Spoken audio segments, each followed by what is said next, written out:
दोस्तों, मैं राजनीतिक विज्ञान का ये क्लास 10 पार्ट 2 वीडियो लेकर आया हूं, जिसमें ये राजनीतिक विज्ञान का प्रथम चैप्टर है पार्ट 1 लोकतंत्र में सत्ता की साझेदारी।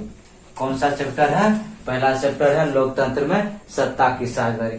दोस्तों, ये क्लास 10 के लिए ही नहीं बल्कि अदर कंपटीशन के लिए भी बहुत महत्वपूर्ण है, क्योंकि लोकतंत्र से अधिकतर सवाल पूछे जाते हैं। इसलिए लोकतंत्र बहुत ही महत्वपूर्ण है। इसे आप लोग ध्यान पूर्वक समझिए और हो सके तो आप लोग कॉपी पे इसको नोट भी कर लीजिए। कॉपी पे नोट करने से आपको ये होगा कि ये जो चीजें हैं आपको हमेशा रहेगा लिखा हुआ और आप उस चीज को रिवीजन कर सकते हैं। देखिए दोस्तों, ये लोकतंत्र में सत्ता की साझेदारी क्या होता है, हम लोग इस चीज को समझेंगे। लोकतंत्र को इंग्लिश में क्या कहते हैं? डेमोक्रेसी कहते हैं। लोकतंत्र को इंग्लिश में क्या कहते हैं? डेमोक्रेसी कहते हैं। जी हाँ दोस्तों, ये डेमोक्रेसी दो शब्दों से मिलकर बना हुआ है। पहला डेमोस, दूसरा क्रेटिया। ये कितने शब्दों से मिलकर बना हुआ है? दो शब्दों से, डेमोस तथा क्रेटिया, जो क्या है? यूनानी भाषा है। ये डेमोस क्रेटिया क्या है? यूनानी भाषा है, जिसका अर्थ क्या होता है? डेमोस का मतलब क्या होता है? लोग। डेमोस का मतलब क्या होता है दोस्तों? लोग होता है। क्रेटिया मतलब शासन। कहने का मतलब है लोग का जो शासन होता है, यानी कि जनता का जो शासन होगा। जनता का क्या होगा? शासन। लोकतंत्र का दूसरा नाम क्या है? जनता का शासन है। तो ये क्या हो गया? जनता का शासन। लोकतंत्र का शाब्दिक अर्थ हो गया। चलिए, इसके बाद हम लोग देखते हैं इसका परिभाषा। परिभाषा क्या होता है? देखिए, जनता द्वारा, जनता के हित में, जनता पर शासन, अर्थात लोकतंत्र एक प्रकार का शासन है। लोकतंत्र क्या है? एक प्रकार का शासन है, जिसमें सभी व्यक्तियों को समान अधिकार होता है। देखिए दोस्तों, जब प्रजातांत्रिक देश था उस समय राजाओं का जब शासन हुआ करता था, तो उस समय हमारे देश में या फिर जहाँ पे राजतंत्र व्यवस्था था वहां पे जनताओं को पूर्ण रूप से स्वतंत्रता का अधिकार नहीं था। तो ये क्या है? लेकिन यहाँ लोकतांत्रिक देश में समान अधिकार प्राप्त है। देश में यह शासन प्रणाली लोगों को सामाजिक, राजनीतिक तथा धार्मिक स्वतंत्रता प्रदान करती है।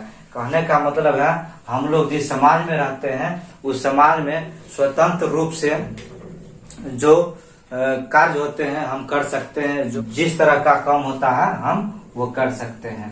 राजनीतिक कहने का मतलब है कोई भी व्यक्ति अपने आप में एक उम्मीदवार वो बन सकते हैं। जैसे कि देश में कोई भी व्यक्ति पार्टी चला सकता है। ये क्या है? राजनीतिक स्वतंत्रता है। धार्मिक स्वतंत्रता कि हम अपने धर्म से दूसरे धर्म में परिवर्तन भी कर सकते हैं। यह हमारे संविधान में लिखा हुआ है। हम धर्म परिवर्तन भी अपने मनचाहे अनुसार कर सकते हैं। पहले क्या था? फूट डालो शासन करो। अंग्रेज के समय में तो उस समय क्या हुआ करता था कि अंग्रेज जो है जाति धर्म के नाम पर हम लोगों को आपस में बहका देता था कि हम फलना जाति धर्म के हैं, तुम चिल्ला जाति धर्म के हो।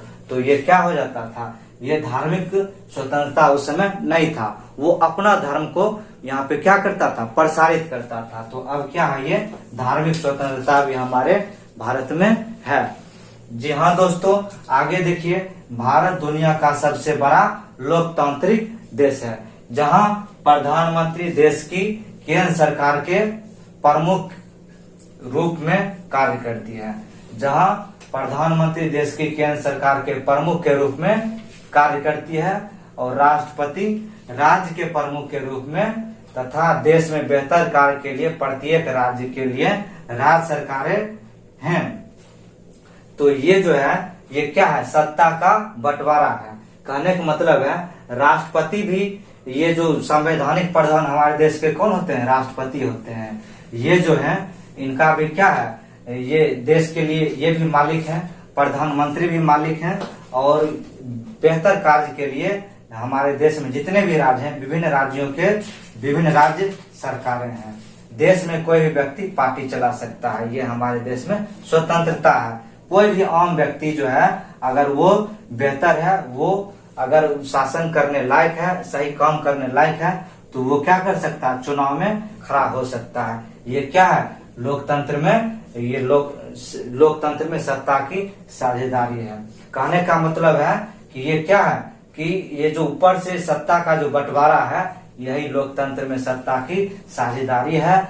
और इसके बाद मैं इसका जो क्वेश्चन आंसर होगा वो पूरा नोट्स आप लोगों को बता दूंगा, और उसके बाद आप लोग इसको उतार लीजिए और इसको जो है फेयर करते जाइए आप लोग। इसका जो है पूरा नोट्स जितना भी एनसीईआरटी का होगा वो पूरा A to Z question answer आपको बोर्ड पर ही याद करवा दिया जाएगा।